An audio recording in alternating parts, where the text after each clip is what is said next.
This episode of the Helping Healing Humor podcast is brought to you by Ministering to Youth Conference. Imagine for a moment that you are surrounded by mountains next to a peaceful stream in the cool air of the fall. It's hard to imagine a better place. But what if that place was filled with other people who had the same mission that you do? People focused on helping the youth of today live out their faith in Christ. That place is M2Y, the Ministering to Youth Conference, located at the Mainstay Suites in Pigeon Forge, Tennessee, on November 4th through the 7th.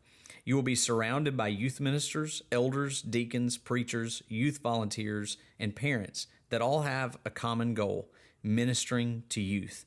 This year, the theme is Renew. The keynote speakers are Dan Chambers and Spencer Furby, along with several other class teachers who will be tackling subjects on mental health, technology, self-care, navigating culture, and so much more. Go to m2yconference.com to register or benandtravis.com/M2Y for more information. Welcome into the Helping Healing Humor podcast with Ben and Travis. I, for one, am fired up to have Will Myhan back on with us this time around. And, of course, Ben Hayes is with me. And so we'll just be kind of hanging in there, maybe a quasi Sons of Blunder episode, as you might can reference us in general, Sons of Blunder. But I think that's every time that we get together, there's probably some Sons of Blunder part of it. Yeah, but it's a highlight of my week. I'm just going to say it, right? And I like how we batch record, and, we usually get 2 episodes out of something, and so we don't do it for 2 weeks. But when it's time and we find time, it's awesome, right? I always leave encouraged. Appreciate you guys. Ben, how are you doing?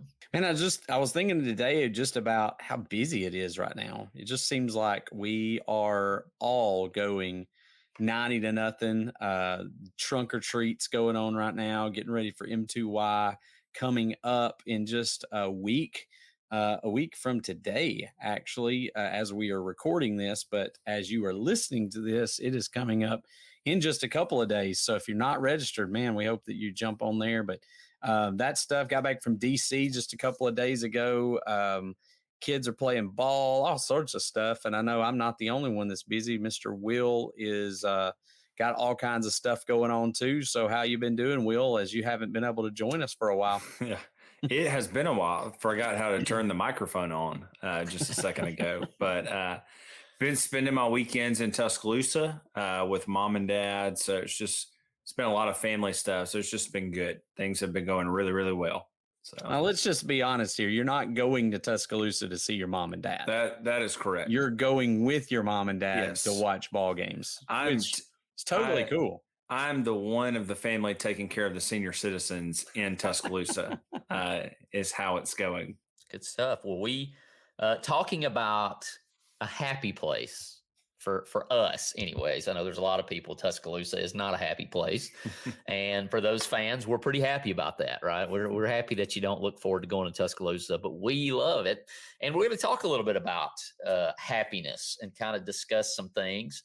If you're a part of our email group, and we encourage you to do that, we're about to kick off on November the 1st, which that will have already occurred when this airs. We'll be kicking off the Most Grateful Thanksgiving Ever Challenge. It's a free ebook that you get when you sign up at benandtravis.com. So we obviously encourage you to do that. And, happiness, a lot of that comes from being grateful for things. And so we're kind of entering that season as Halloween is kind of in the rear view for 2021, which is crazy to think about how quickly this year's gone. That goes into being busy. And then Thanksgiving's right around the corner. But we'd love for you to join us on that challenge. It's the 2nd year we've done it. Ben did a lot of writing, devotional writing in that book. And so we encourage you to go download it, sign up at benandtravis.com, download it from your inbox, and join us along with that. And because I mentioned the email, we put a survey in there over the last 2 weeks. And today's podcast episode subject comes from one of those surveys talking about happiness and kind of the keys to that and what happiness is. So, Ben, tell us a little bit about that. Well, I think you touched on something just a second ago. The question was just, how can you be happy in an unhappy place? kind of along with that overcoming negativity. And you touched on the fact that, being part of being happy is being grateful, and it's kind of like, which one comes first? The cart or the horse, the chicken or the egg? Happiness or gratefulness. But they seem to sort of all go together, or work together in a circle. So, things are going well, we're grateful for them. And then, being grateful for things or having the attitude of gratefulness and thanksgiving seems to also circle around to some happiness. And so, generally speaking, I think obviously we named the podcast the Helping Healing Humor podcast because Travis and I have always liked to laugh at each other and at other people. And that might not be the nicest thing to say, but, we've always gotten a kick out of just, life in general and having a good time. Will, as well, as we've got to work with him and hang out. And so I think generally speaking, we've been some pretty, happy guys through the years, but it's not been without difficulty. We have mentioned before that, Travis and I, you guys have heard our stories. My wife just shared some things that we went through with our son having some issues that took us to St. Jude way back in college. Lost my girlfriend to a car accident. That was, a pretty difficult time. Travis with leukemia. Will has shared some of the significant, I guess you'd say, family in law events that have happened over the last few years. And so, I don't think anybody can look and say, "Hey, you guys have just had an easy life." There's certainly, I guess we could say we've had it easier than some, but we've certainly had our difficult times too. But even through those things, I think the key is that a lot of people look at, and happiness, I guess, sometimes does seem to revolve around our externals. But I think as a Christian, and I'll let you guys speak to this. I think as a Christian, there's something that's a little deeper than just the earthly happiness that we have, or the physical things around us. I think a lot of times happiness is said that it's about our physical circumstances, but I've seen a lot of happy people even in the middle of some pretty crazy circumstances. So I'll let you guys speak to that. What in your experience, how do you see that? I think that I've talked at length, that my typical default is I have my limit of bad news. Like I get to that point, I'm done. Like I just can't handle much anymore. But I think it's having people in your corner.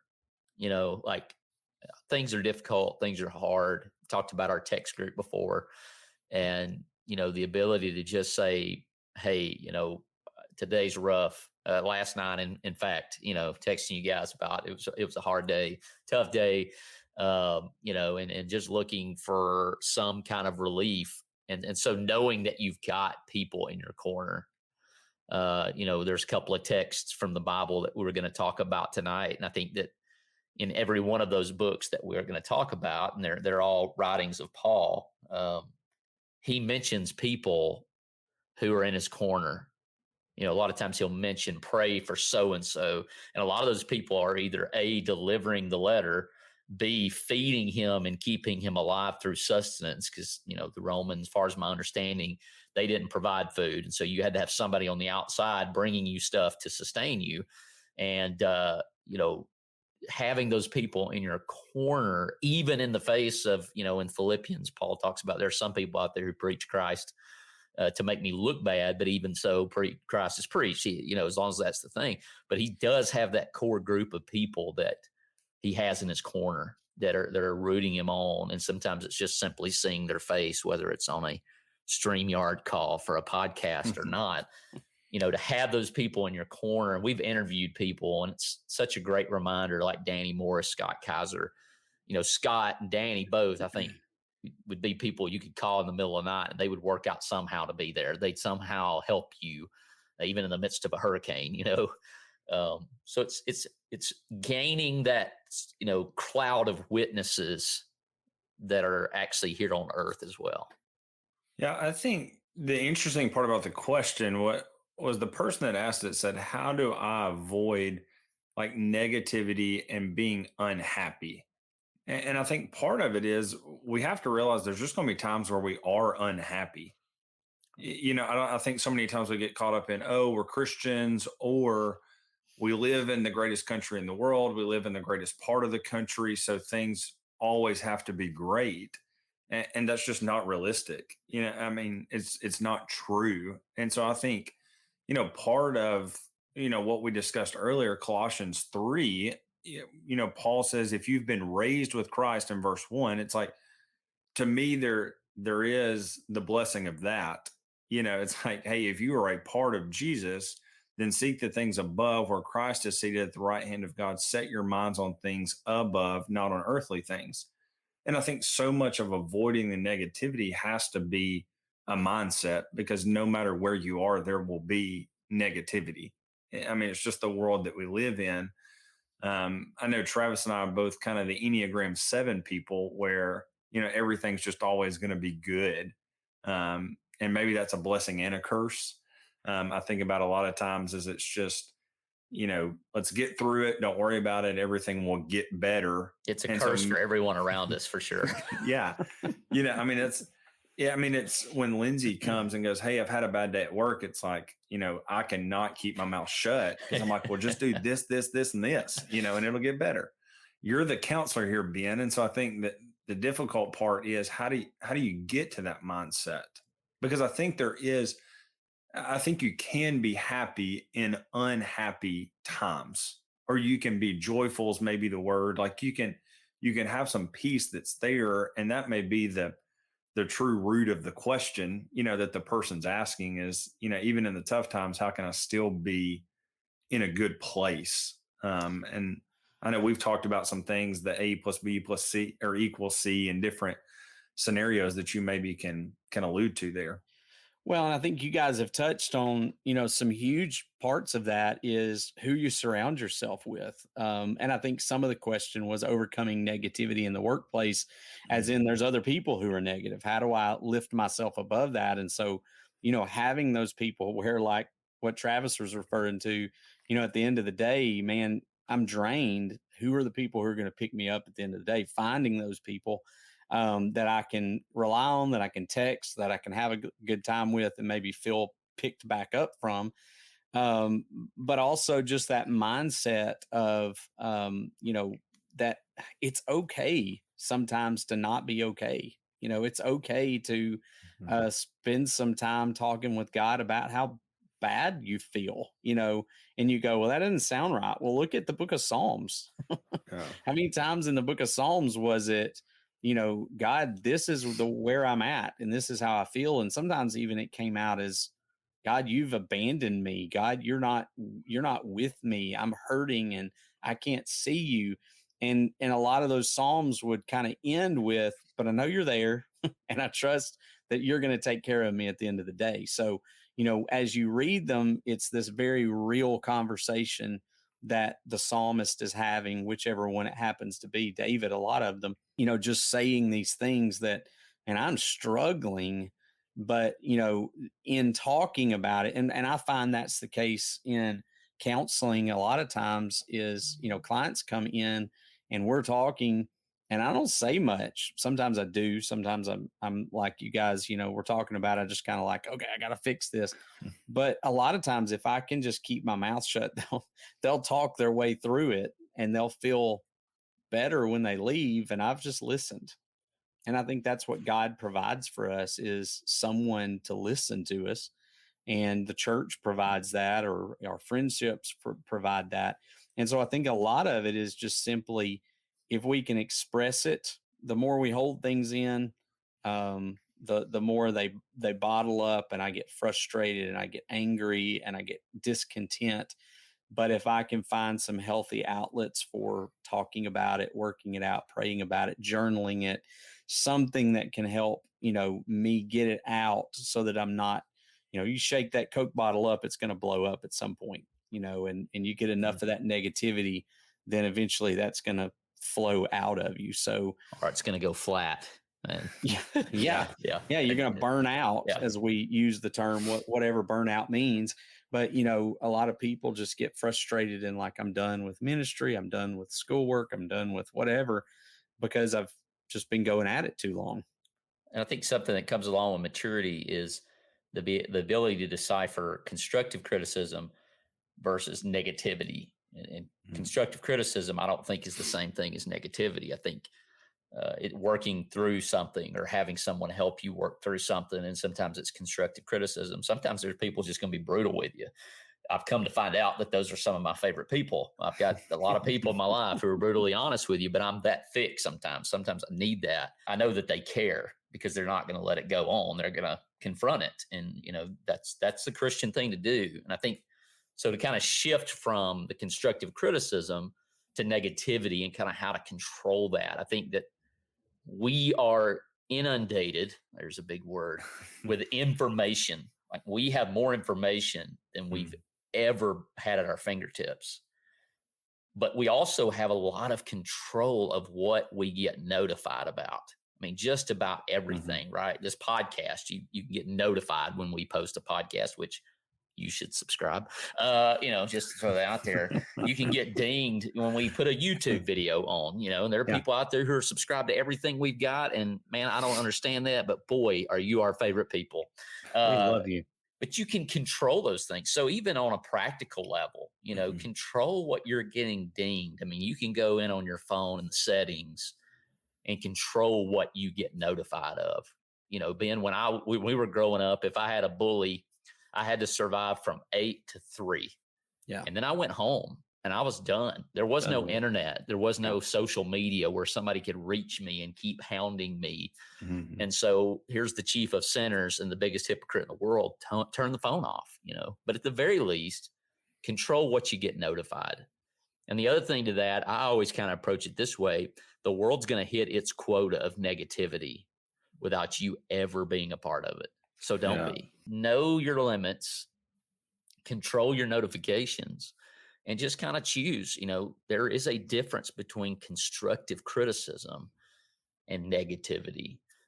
And we can be negative in our own minds. And once again, I'll let the counselor speak to that. We can have voices in our head that never let us rest. And that's a whole different ball game. Yeah. And piggybacking off of that, not just what we see on our phones, but, I've learned, and I don't always do this perfectly, but there's a few people who I'm fairly certain are going to give me a negative comment every now and then. There's just some people I know when I see them coming. And what I've learned, like you said, there's some of my favorite people, but what I've learned is their negative comments are less about me and more about their state of being or where they're at. Mm-hmm. And so as I've learned that, I think a lot of times the negativity of others, overcomes us or wears on us because we accept it in. I've done this little thing with people where I wad up a piece of trash and I throw it at them and I say, throw that away for me. And so they throw it away and I get on to them like, why'd you throw that away for me? So I throw them another piece and they throw it away and I get on to them. And I do it until, they're confused. Like, well, you gave me this trash to throw away. And I said, whose trash was it? It's not your trash. It's my trash. So don't take on my trash and do something with it. Like, and so many times we take on other people's trash. They throw their trash on us and then we're trying to figure out what to do with their trash. And with their stuff, with their load that they've dumped on us. And what we realize is, hey, that really wasn't mine. They had some things they were dealing with. It came at me. It came onto me. It came towards me. But really, it wasn't about me. They were unhappy. They were frustrated. They were whatever. And so when you're talking about those notifications on the phone, we kind of take those things when people come at us with negativity and we go, well, I've got to fix this. I got to do something about this. This is on me. And really, it's not about you. It's, it's what they're hearing or what they're seeing or what they're perceiving. And I'm the safe place to go with it. And I found that that's the case a lot of times is the counselor, the preacher, the dad, the whatever. I'm the safe place to go with it. And so they feel like, hey, I can say this, but I try not to take it with me. Like, hey, I heard you. Thanks for sharing that. I think we've unpacked a little of that Romans 12:1 and 2. It's a transforming of your mind. It's controlling your thoughts control the controllables. If I can quote the guy you're wearing the T-shirt for, Mr. Jones, control the controllables. So yeah, I think Romans 12 there is a pretty good little deal of transforming your mind. So I think it's interesting too. Every time I hop on a plane, I always get kind of reset, and I realize how insignificant and how small I really am. Yeah. Because it's like you're flying over this vast world and you're seeing all these things and you go, wow, like I take up a very small space in this entire place. And every time I step back and really realize, okay, how small and insignificant I am in the major world. It's like whatever happens in DC does not change my small little life in Muscle Shoals, Alabama. Yeah. Or I'm not going to allow that to happen. And I think in some ways, maybe that's how I feel like I'm a pretty carefree, easygoing guy. And some of that has just come from, okay, there's a lot of things going on in the world that do not affect me. There's things that go on in our congregation that should not have an impact on my life. And it's learning how to go, okay, all that can happen. It's terrible, but that's not going to change who I am or the situation. And kind of like what Ben said, I'm not going to volunteer myself into that situation either. And you talk about hypocritical, that's probably all three of us, our families are going, hey, you need to say no a little bit more.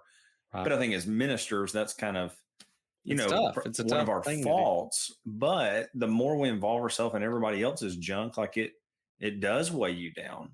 And if you're not at your best, how can you ever be prepared to help somebody when you jump into their mess?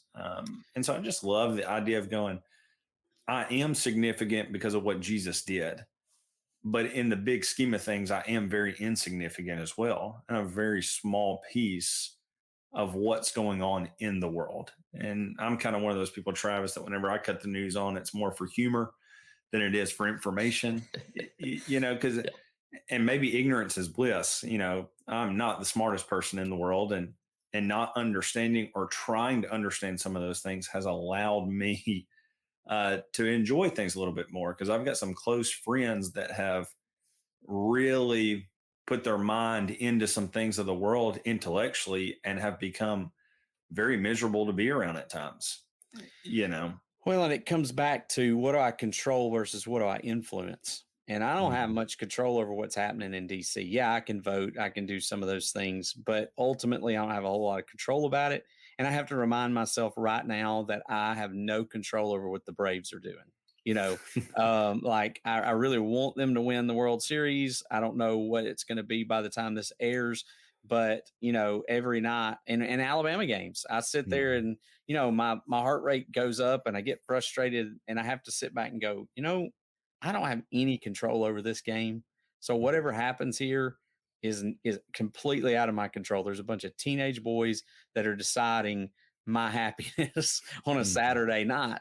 And the reality is, I don't control any of that stuff. I don't control the people around me, but I can influence them. All right. So fun question out the gate. Halloween, we just passed it up. You can tell us what you're dressing up as if you want to. If you could pick any Halloween candy, Mike Leach got asked this the other day. I tend to agree with him on the candy corn. Beautiful answer. It was. I was hoping. I was going to ask if we needed the Mike Leach answer. Do you want the long answer? But yeah. So we'll go with you, Ben. Top of the page, brother. Ben Hayes, the Ben and Travis podcast. This is too hard for me because I really do. I want to give a Mike Leach answer. There's so many different things that I could talk about. Probably if we're talking about candy bars, if you're going to give me a candy bar, I want a Payday.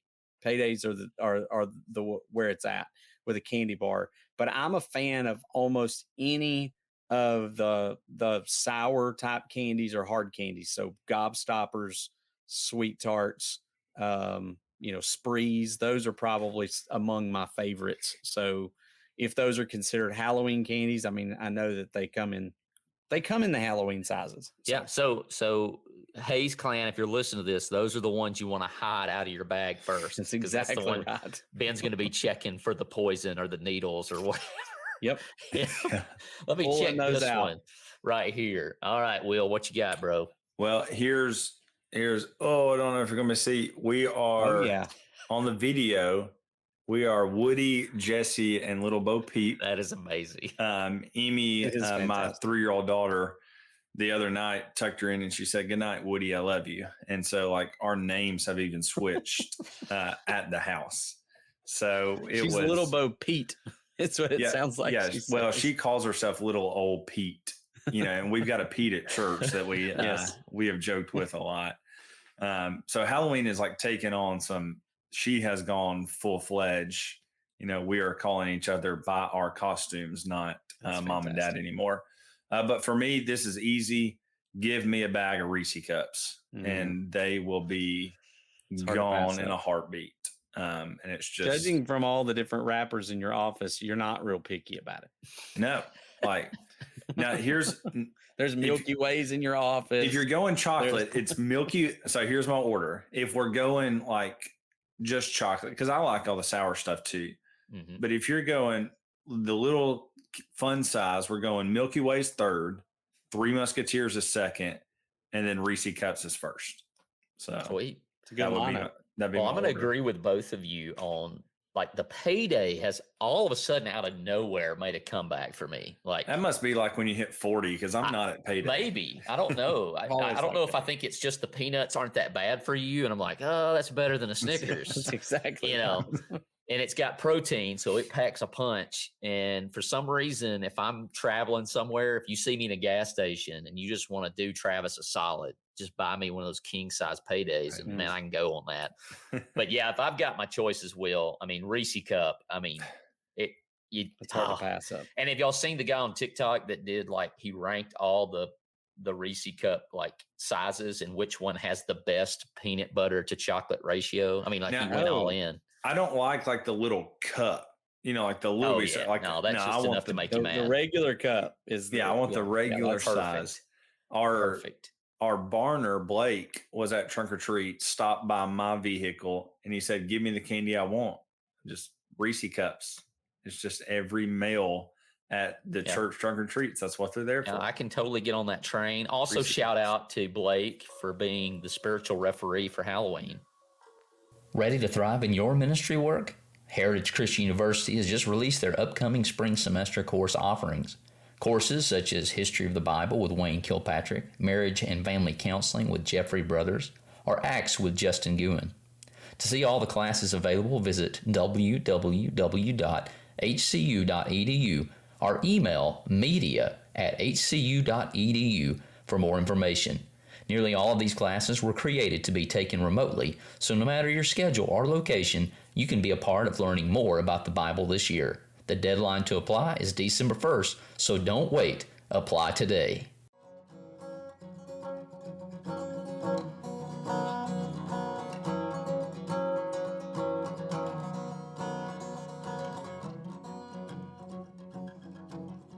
Thanks for being with us for this episode of the Helping Healing Humor podcast.